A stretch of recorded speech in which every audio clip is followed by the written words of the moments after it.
I feel sorry for whatever woman settles for this, she said about our apartment.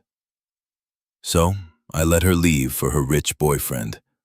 Now she's back begging, and I don't even care. Hey viewers, before we move on to the video, please make sure to subscribe to the channel and hit the like button if you want to see more stories like this. Thanks. 3 years. That's how long Jessica and I had been together when she delivered the line that ended everything. 3 years of shared meals, Netflix binges, and lazy Sunday mornings. 3 years of me thinking we were building something real. I should have seen it coming. The signs were there for months. The way she'd gotten quieter during our usual evenings together, always scrolling through Instagram instead of talking. How she'd started mentioning David from her marketing team more frequently. David drives this amazing Porsche. Or David took clients to that new rooftop restaurant downtown. I figured it was just work stress. Or maybe she was feeling stuck in her career. I was coming home from my job at the insurance company that Tuesday when I saw the boxes. Cardboard boxes stacked by our front door, some already sealed with packing tape. My stomach dropped. But I told myself, maybe she was just decluttering. Jessica had been talking about Marie Kondo and minimalism lately. "Jess," I called out, setting down my keys on the small table we'd picked out together at Target 2 years ago. She emerged from the bedroom carrying another box. Her face set in that expression I'd learned meant she'd already made up her mind about something. She was dressed nicer than usual for a Tuesday evening. The black dress she usually saved for work presentations, her hair done. "We need to talk," she said, not meeting my eyes. I looked around our living room. More boxes. The framed photos of us were gone from the mantel. The throw pillows she'd insisted on buying were nowhere to be seen. "What's going on?" I asked, though part of me already knew. She set the box down and turned to face me fully for the first time. "Mike, I'm leaving. I found a place downtown." The words hit me like cold water. "What do you mean leaving? Did something happen? Is this about money? I know the apartment isn't fancy, but we've been saving for." "It's not about money." She cut me off. Then she looked around our living room. Really? Looked around, and her expression shifted to something I'd never seen before. Disgust. Pure disgust. God, I can't believe I lived like this for 3 years. I followed her gaze, trying to see what she was seeing. Our second-hand couch that we'd found on Craigslist. The one she'd been excited about because it was real leather. The 43-inch TV we bought on sale last Black Friday. The curtains we'd picked out together at Home Goods, laughing about whether the pattern was too bold. "What do you mean? We've been happy here." She let out a laugh that wasn't really a laugh. "Have we? Mike, look around. Really look." I did look around. I saw the home we'd built together. The bookshelf where her romance novels sat next to my Tom Clancy paperbacks. The kitchen where I'd made her chicken parmesan every Sunday. The dining table where we played cards on rainy nights. She gestured broadly at everything. The furniture, the decorations, the life we'd created. This second-hand couch. That tiny TV. Those clearance store curtains. I feel sorry for whatever woman settles for this. The words landed like a punch. I actually felt my chest tighten, like I couldn't get enough air. She wasn't just leaving me. She was looking at our entire life together like it was something pathetic, something to be ashamed of. "I thought you liked our home," I managed to say. "I convinced myself I did," she said, already moving toward another box. "But David's place has floor-to-ceiling windows and a view of the city. This looks like a college dorm room." "David?" Of course, it was David. "When did this start?" I asked. "With him?" She paused in her packing, and for a second, I thought I saw something like guilt cross her face. But it passed quickly. "It's not about him, Mike. It's about me finally wanting more from life than safe and predictable. Safe and predictable? I repeated. Is that what I am to you? You're a good guy, she said. And somehow that felt worse than if she just called me Anne. But I need more than good. I need exciting. I need someone who wants to build something bigger than this. She waved her hand around again, dismissing 3 years like they were nothing. So our 3 years meant nothing. They meant I learned what I don't want. That was it. No apology, no acknowledgement of what we'd shared. Just a cold assessment that I was a learning experience. She was ready to move past. I stood there, watching her pack the last of her things. She moved efficiently, like she'd been planning this for weeks. Maybe she had been. When she was done, she turned to me one last time. I'm not trying to hurt you, Mike, but I need more than this. David gets that. He understands ambition, and I don't. You're content working the same job, living in the same apartment, doing the same things every weekend. There's nothing wrong with that, but it's not enough for me anymore. She grabbed her purse and keys. I'll come back for the rest this weekend, when you're not here. And then she was gone. Just like that. 3 years reduced to a Tuesday evening conversation and some cardboard boxes. I sat on our second-hand couch for a long time that night, looking around the apartment she'd found so disappointing. The silence was different now. Not peaceful like it used to be when we'd both be reading or watching TV. Just empty. The first few weeks were brutal. I kept expecting her to walk through the door, or to wake up and find out it had all been some horrible dream. I catch myself buying her favorite yogurt at the grocery store, or automatically recording shows she liked to watch. But she didn't come back. Instead, I started seeing her Instagram posts, photos of expensive dinners at restaurants I'd never heard of, cocktails at rooftop bars, a weekend trip to Napa Valley. Her smile was different in these photos, brighter, like she'd been holding back her real happiness the entire time she was with me. One post particularly stung. It was a photo of David's apartment. Those floor-to-ceiling windows she'd mentioned, with the city spread out below. The caption read, "Finally living like an adult, clinking glasses. Hashtag no more settling. Hashtag level up." I stopped looking at her social media after that. Sarah, Jessica's former roommate from college, called me about 2 months after the breakup. "Mike, I don't know if I should be calling you, but I'm worried about Jess." "What do you mean?" "She seems different, more stressed, and she keeps asking about you, like whether you're dating anyone or if you ever mention her." I didn't say anything. "Look, I know she hurt you, but maybe you could call her. I think she might be realizing she made a mistake." "That's not my problem anymore, Sarah. Come on. You two had something real. Everyone could see it. If it was real to her, she wouldn't have left." Sarah sighed. "She's just scared, Mike. David's world is so different from what she's used to. I think she's in over her head. I'm sure she'll figure it out." But Sarah's call had planted something in my mind. Not hope. I wasn't stupid enough for that. But curiosity. What was Jessica's new life really like behind those Instagram posts? I didn't have to wonder long. About a week later, Tom from work mentioned seeing her at a coffee shop downtown, looking rough. When I pressed him for details, he said she seemed tired and kept checking her phone anxiously. "She asked about you, actually. Tom said wanted to know how you were doing." "What did you tell her?" "That you were doing great. Which you are, man. You seemed happier lately." He was right. I had been feeling better. Not happy exactly, but clearer. Like fog lifting. I'd started cooking actual meals again instead of living on takeout.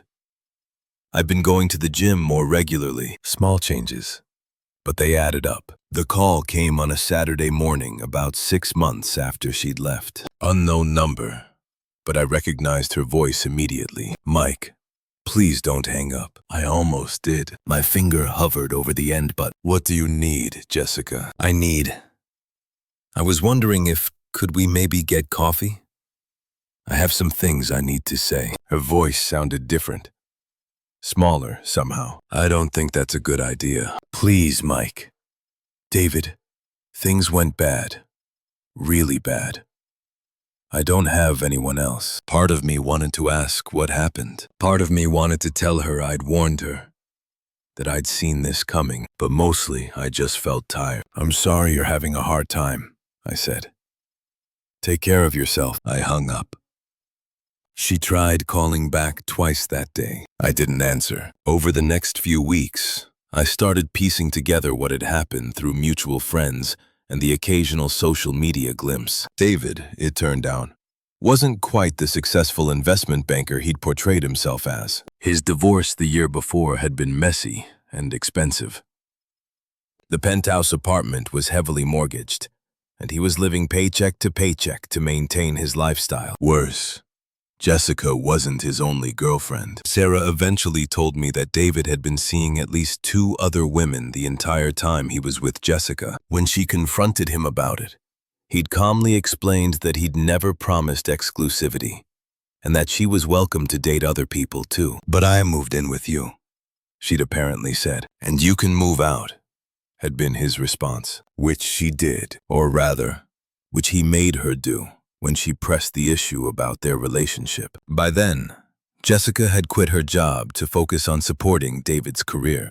Without income and having burned bridges at her old company, she couldn't afford her own place. I learned all this secondhand through Sarah and other mutual friends who seemed to think I should care. They painted it as a cautionary tale, like Jessica had learned her lesson and deserved sympathy. I didn't feel sympathy. I didn't feel satisfaction either. Exactly. Mostly, I felt nothing. That changed the day she showed up at my door. I was getting home from the gym on a Thursday evening when I saw her sitting on the steps outside my apartment building. She looked different, thinner, and her hair wasn't styled the way it used to be. She was wearing jeans and a sweatshirt I recognized from when we were together. Hi, Mike. Jessica, what are you doing here? She stood up as I approached the door. I was hoping we could talk. I thought we covered that on the phone. Please, just 5 minutes. Against my better judgment, I let her follow me upstairs. When I opened the apartment door, she stopped short. Oh my God, Mike. This place looks incredible. I looked around, trying to see it through her eyes. I had made some changes over the past 8 months. New furniture. Not expensive, but better quality than what we'd had. A bigger TV that I'd saved up for. Some actual artwork on the walls, instead of the movie posters from college. Plants that I'd somehow managed to keep alive. It was still the same apartment, but it felt more grown up. More intentional. Thanks, I said. What are you doing here, Jessica? She was still staring around the room like she couldn't believe what she was seeing. I was wrong, she said finally. About everything. This place. You. Us now. Okay. She turned to look at me fully. That's it. Just okay, Mike. I'm homeless. David. He wasn't what I thought.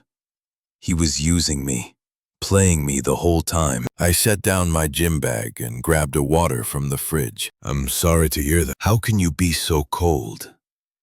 I know you still care about me. I took a long drink of water before answering. The truth was, I didn't feel cold. I didn't feel anything. Looking at her standing in my living room, I realized that somewhere over the past few months, I'd stopped thinking about her entirely. She'd become just someone I used to know. I don't, actually.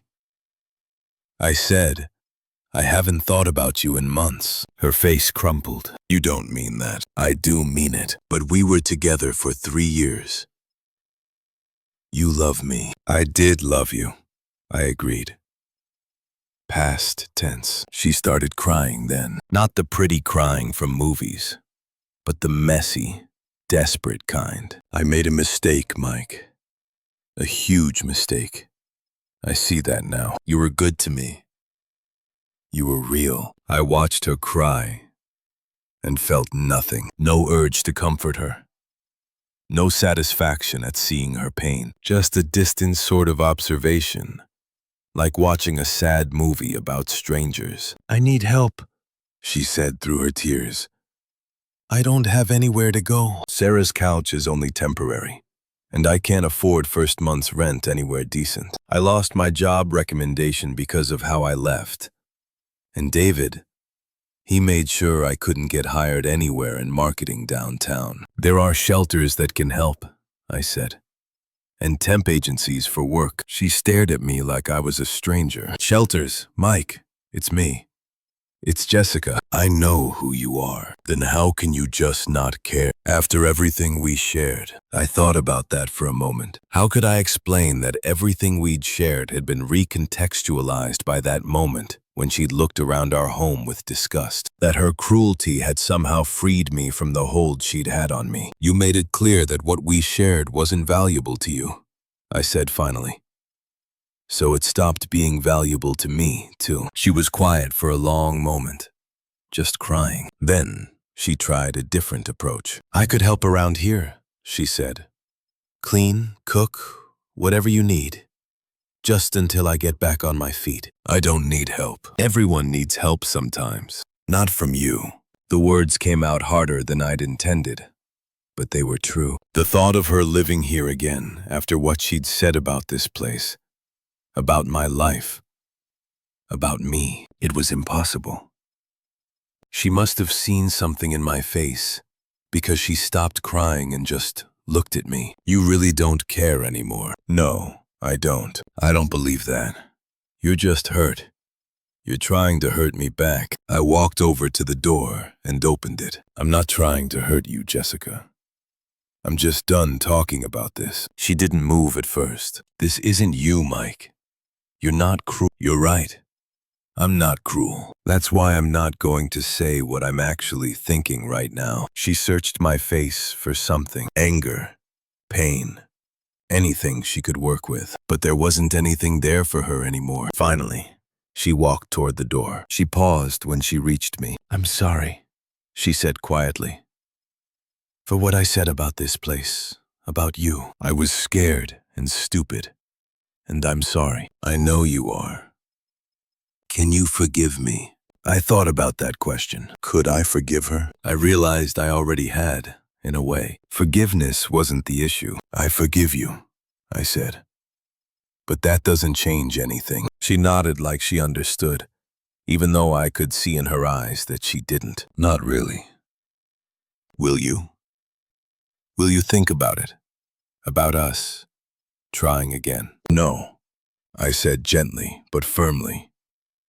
"I won't." After she left, I stood in my apartment, looking around at the life I'd built without her. She was right that it looked incredible, but not for the reason she thought. It looked incredible because it was mine. Because every choice I'd made, from the couch to the plants to the way I spent my evenings, had been mine alone. I never heard from Jessica directly again after that night. Sarah called a few more times over the next couple months, updating me on Jessica's situation like she thought I was keeping track. Jessica had found a job at a smaller marketing firm, but it paid much less than her old position. She was living in a studio apartment in a part of town she used to make fun of. She was going to therapy and working on herself. "She asks about you sometimes," Sarah told me during her last call. "She wanted me to tell you that she's different now, that she understands what she lost." "Okay," I said. "That's it. Just okay. What else would you like me to say?" "I don't know. Something, anything. You two were so good together." "We really weren't, though." I realized as I said it, we were comfortable together. "That's different." 6 months later, I started dating Emma, a teacher I met at a coffee shop near my office. She was funny and smart, and she thought my apartment was cozy and welcoming. When she met my friends, she fit in immediately. When I met her friends, they liked me too. Emma didn't need me to be more ambitious or exciting or different. She liked me exactly as I was, and I liked her exactly as she was. It was the easiest thing in the world. One evening, about a year after that final conversation with Jessica, Emma and I were cooking dinner together when she mentioned seeing someone who looked familiar at the grocery store. I think it might have been your ex, she said casually, chopping vegetables. Sarah showed me pictures that time at drinks. She looked, I don't know, tired, I guess. She was by herself buying frozen dinners. I said, stirring the pasta sauce. Emma looked at me. Do you ever think about her? I considered the question, honestly. No, not really. Not even curious about how she's doing. Not particularly. Emma smiled. Good. I was a little worried you might still have feelings there. I don't. And I really didn't. Jessica had become someone I used to know, someone from a different version of my life. Sometimes I'd remember funny things she'd said, or sweet moments we'd shared. The way you might remember a good movie you saw years ago. But there was no emotional weight to those memories anymore. The last time I thought about her was when I got a LinkedIn notification that she'd updated her profile. New job at a mid-level marketing agency. She looked professional in her headshot, but older somehow. I scrolled past without clicking on her profile. That night, Emma and I watched a movie on my couch, the one Jessica had dismissed as second-hand and pathetic. Emma was curled up against me, laughing at the funny parts, her feet tucked under the throw blanket we bought together. I love this couch, she murmured during a quiet scene. Yeah, it's so comfortable, and it's the perfect size for cuddling. I kissed the top of her head, thinking about how strange it was that Jessica had been so wrong about everything. This couch wasn't pathetic. This apartment wasn't embarrassing. This life wasn't something to settle for. It was exactly what I'd wanted all along. I just needed someone who wanted it too. Jessica had been right about one thing, though. She would have been settling if she'd stayed. Not because my life wasn't good enough, but because she wasn't happy enough with herself to appreciate good things when she had them. I felt sorry for whatever woman had to learn that the hard way. But mostly, I didn't think about her at all. Thanks for watching. Make sure to subscribe to the channel and hit the like button. What do you think about this story? Share it in the comments.